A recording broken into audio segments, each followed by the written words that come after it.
Good evening and welcome to a WATD Political Forum. I'm your moderator, Christine James, and I'm joined by reporter Tom Gorman and Art Egerton of Pembroke Town News asking questions tonight. The race is for Pembroke Select Board. We've got incumbent Steve Ciciotti and challenger Sean Keegan, both in the studio. Good evening, gentlemen. Good evening. Good evening. Timing you all is our own Charlie Fulmer. Hello there, Charlie. And of course, joined by media partner Pembroke Town News. We like to say we time people, so we remind the folks that are listening at home and will be viewing this also on video.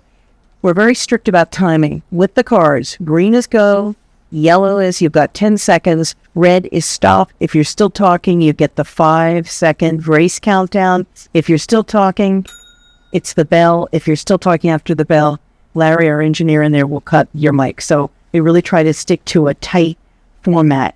Now, the format is very simple. We use the same format each time. We ask our candidates to have prepared opening and closing statements, no longer than 2 minutes for the opening and a 1-minute close. Then we do a round of questions from our reporters. The answers are limited to a minute unless I say I'm going to give you a follow-up or ask another 30-second to add to it, and we're tough about that. Then our favorite part, the lightning round, that means the answers are either yes or no, which no one running for office can do, or 2 sentences tops, which also I think no one running for office can do. But we're going to try that tonight. And the reporter will tell you what kind of an answer that they want.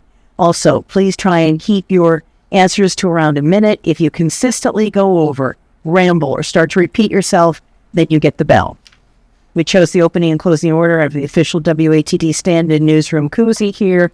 And we're going to begin with Sean, then we're going to go to Steve. And a reminder to folks, the Pembroke Town election is Saturday, May 17th. So good evening. It's the Pembroke Select Board Forum.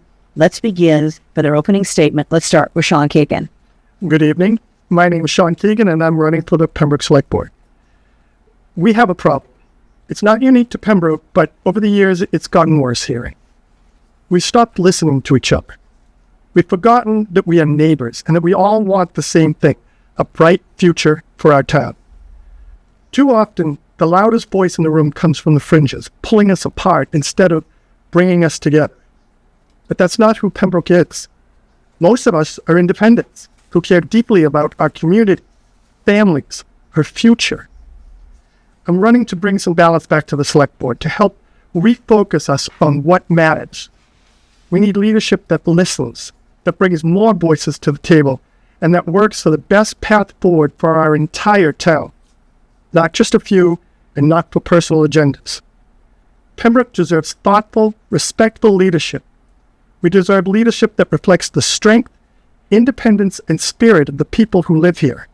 That's the kind of leadership I promise to bring to the Select Board. Thank you. Thank you. That was the opening comment, and that was from Sean Keegan. Now, opening statement from, Steve Ciciotti. Good evening, everyone. I'm Steve Ciciotti, and I'm running for re-election to my second term as your selectman. A bit of backstory. My wife and I purchased our Pembroke home in 2019, attracted to the open spaces, greenery, great water bodies, and diverse wildlife. We loved the low-density suburb feel, low crime, and great public schools for our 3 children. As a family of total book nerds, we also quickly fell in love with our Pembroke Public Library, of which my wife, Stephanie, serves as chair on its library board of trustees. And as our roots quickly deepened, I discovered something else very special and unexpected, a strong and welcoming community with so much life and history to go with it. I do not take what we all love about Pembroke for granted. Back in 2021, I started to get involved amidst some very controversial times and policies, and after a massive outpouring of encouragement, I decided to step up and be part of the solution. In 2022, I proposed my candidacy for selectman on a bold platform challenging these policies and was elected with a 61% supermajority, ensuring some of my main objectives were fulfilled within only a month of serving. Since then, throughout my first term as your selectman, I've gained immense knowledge of the systems at play, as well as both the strengths and opportunities we face as a town. With my years of experience working in management for businesses both large and small, publicly traded and privately owned, and in various industries, from information technology as a certified IT technician, to finance and accounting and construction, to supply chain, production control, and data analytics in medtech and defense and space manufacturing, I continue to bring an ever-growing set of skills, experiences, and perspectives to the table that few others can. I also don't shy away from politically difficult decisions and consider myself a change agent on behalf of the town. I want to protect, if not enhance, what I and I think we all love about Pembroke and what makes it great.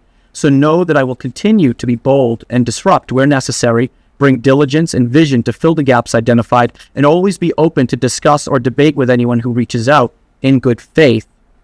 There is much more to come between now and town election, and I would humbly request your vote to continue serving Pembroke in the best way I know how. Thank you very much. That was the opening statement with Steve Ciciotti. Now we're going to go to questions from reporters. Let's begin with our own Tom Borman. Questions for the candidates. Tom. What do you feel are the biggest issues facing Pembroke? Let's start with Sean. Okay. We have a lot of issues with things like water problems with our brown water, which is being addressed in the master plan. We have a plan to move forward to address that issue. We have a lot of issue with our roads. The roads are in rough shape, and we have a pavement plan that is being implemented. Both of these issues may seem like they're not getting done quick enough, but they are being worked on, and it's a big town. We have a lot to do. I mean, as far as the water, there's 135 miles of water mains, and a lot of that has to be replaced, and it takes time. But if a resident is having an issue with water, they need to let the town know, let the water department know. Maybe they can come flush their pipes and help out. There's lots of things they can do. Same with the potholes in town. Let them know. They're out there fixing them, and they can come around if they know that you're having a problem on your roads. Okay, same question, Steve Ciciotti. So yeah, water infrastructure is definitely, I would say, the biggest thing on everybody's mind right now. You see a lot of posts and conversations about the discolored water, etc. I mean, the two main causes of discolored water are there's old pipes in town. The old pipes go back about anywhere from 50 to 80 years, or even more for some of them. Also, our oldest, highest capacity well has the highest manganese and iron content, which is what drives that color, and is relied upon more when water demand is highest or it spikes. So that tends to be when you see more of the brown water come out, apart from when we do our hydrant flushing. So we've got very old infrastructure, and a big cause of that is because the focus for decades was on just keeping water rates the lowest in the region. Just keep the water rates low. That was the focus for the longest time. And so the can was kind of kicked down the road. What we did was we're implementing a water master plan, and we're putting funding into our water enterprise funds in order to make sure that's taken care of. Okay, question. I've got Art Egerton from Pembroke Town News. Okay. And right up to the mic. All right, thank you. The town has benefited tremendously from federal funding, including $3 million to help build the community center by Congressman Keegan. As the federal government is eliminating funds for libraries and schools and other programs, how do you address the potential impacts on the town budget? Let's start with Steve. Well, this is one thing that's been a big issue of mine for a while. There was a long period of time where I would say when I first came on the select board, I noticed that the prioritization of really limited funds, it really wasn't the best prioritizing of it. We had a crumbling infrastructure.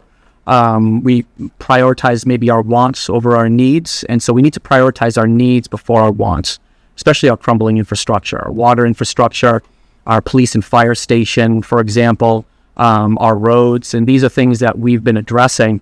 But the things that we can control, because we can't control what the federal government does. We can't even control what the state government does.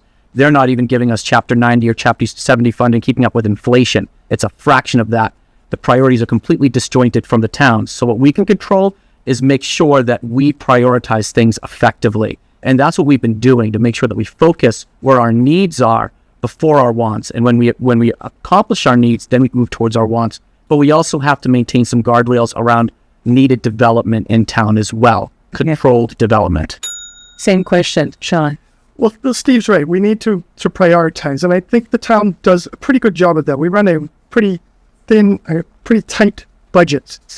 We have one of the lowest ones around. Not the lowest budget for towns around here, but we're on the lower side. So Pembroke has done a pretty good job of prioritizing. We have some big projects coming up that are going to need funding, and it's gonna be tight.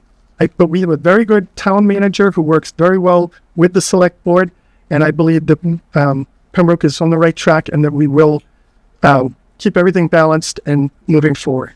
You're listening to a WATD Political Forum. The races for Pembroke Select Board. We'll take a quick break and be right back.